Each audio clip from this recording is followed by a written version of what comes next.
last 14 years, I've been traveling around the world, mainly in the Pacific, working as a photojournalist. Because of my hashtag day job, I kind of know what it's like to go ahead and out on the scene. I've been trained to go ahead and set my lodging, prep my gear, make sure I have fixtures, to make sure that I have access to everything. So when I came to Japan, I started to make some of the biggest mistakes in my career. And that's what this video is about today.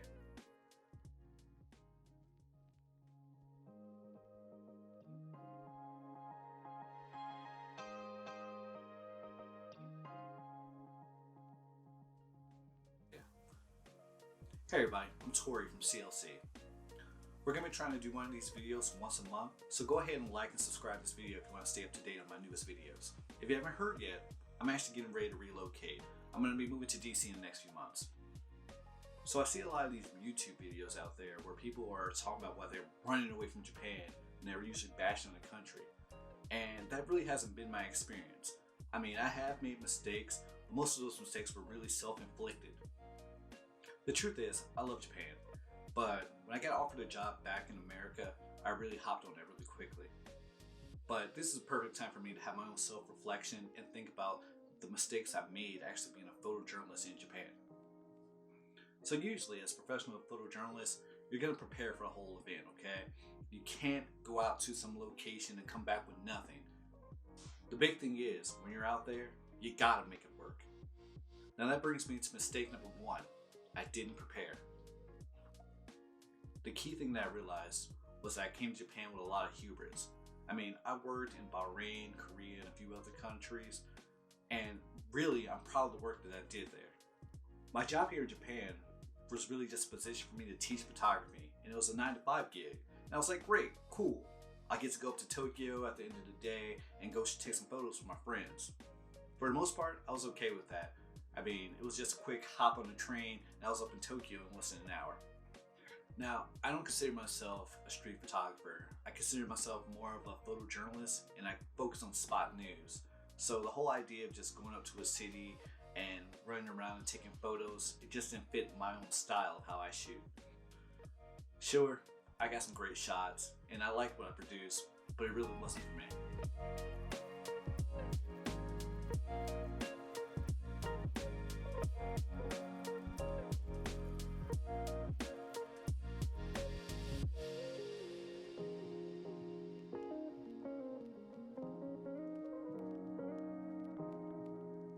So my contract here is for about 3 years, and at the end of the day, I wasn't shooting what I wanted on the streets. So I went back to my roots and went back to more feature storytelling. To be honest, being a photojournalist, it doesn't really lend itself to Instagram.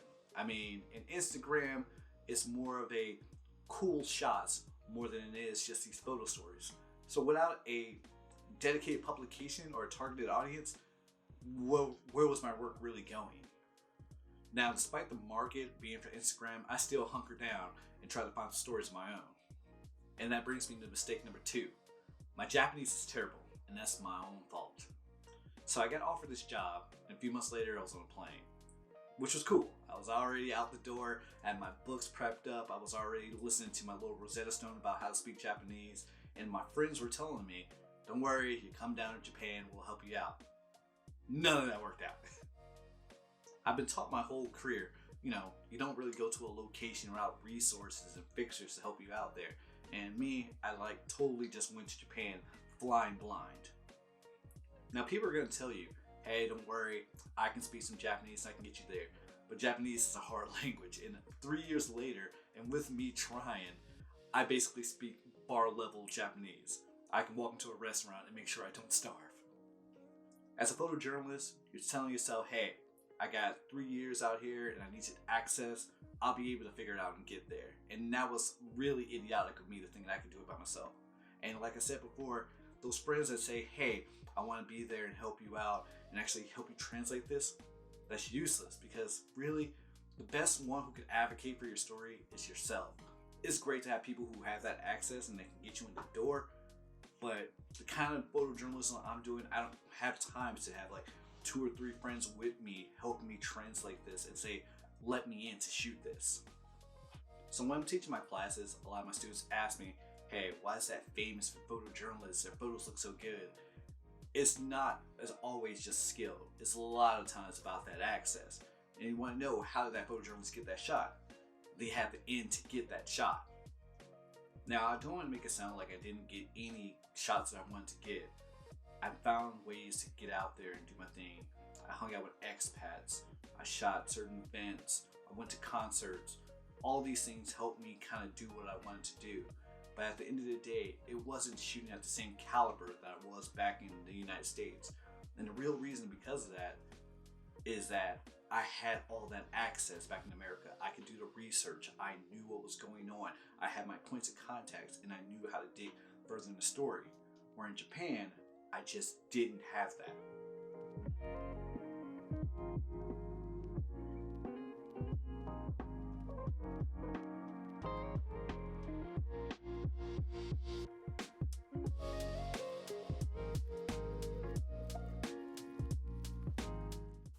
So that brings me to mistake number 3. And the biggest takeaway I want to say is that I did have a good time in Japan. But the first thing I had to learn was to get rid of my own misconceptions of what I thought Japan was supposed to be. A term that you probably hear about all the time is this thing called a weeboo. And that's basically somebody who comes to Japan thinking it's all anime and samurai and things like that. And they get here and they're almost disappointed that it's not that. Or they just kind of bury themselves in that culture. You'll see that they only go to Akihabara and Shinjuku and say, this is Japan. But the biggest thing that I learned and the mistake that I had to quash was realizing that Japan isn't what I thought it was going to be. I don't feel like it was a bad thing having those ideas of what I thought Japan would be. Living here in Japan for the last 3 years made me realize my own misconceptions, and it was a good thing to learn how to break that. That in itself was its own lesson. Go there with this idea and then break it, and how do you adapt to that? I can take that lesson and apply it to any country I go to in the future, and I hope that you also take that and you can apply it to your travels and your photography as well. You might think that you're going to go to Paris and you're going to have this great European experience, or maybe you're going to go to Asia and have some like mythical cultural awakening. And I really want to ask you, where did you get that idea, where you got that from? Was it from a movie? Was it from some kind of comic book that told you that these things were going to happen when you're there? What are you doing to help yourself break your own misconception of what you're going to face when you actually get there? I'll be honest, COVID-19 kind of changed my photography drastically. Up to that point, I was thinking, hey, I'm in Japan, and the photos that you're seeing of Japan are a lot of stuff in Tokyo.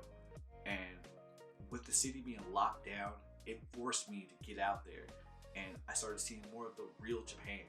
I wasn't acting like a street photographer, and I wasn't acting like a landscape photographer. I kind of got back to my bare bones and just was out there being a photographer. And for me, that means just going out there and taking cool pictures. And that started to fill me with some, sense of completion while I was out here.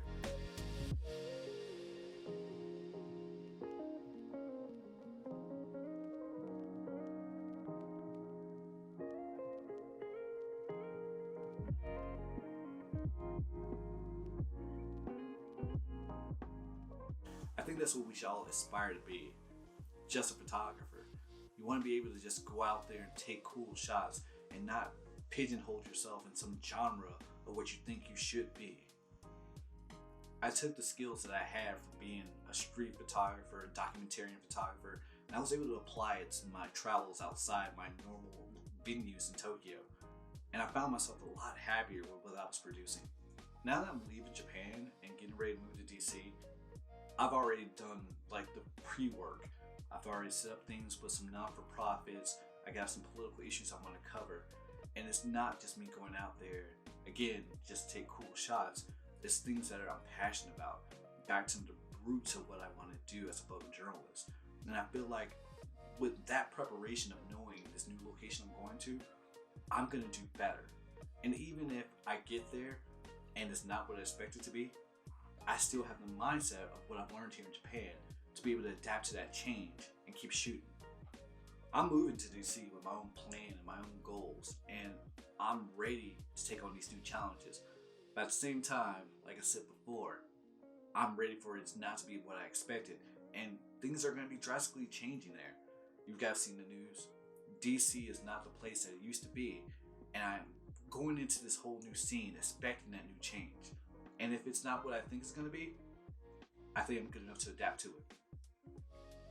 My time in Japan really wasn't what I expected it to be.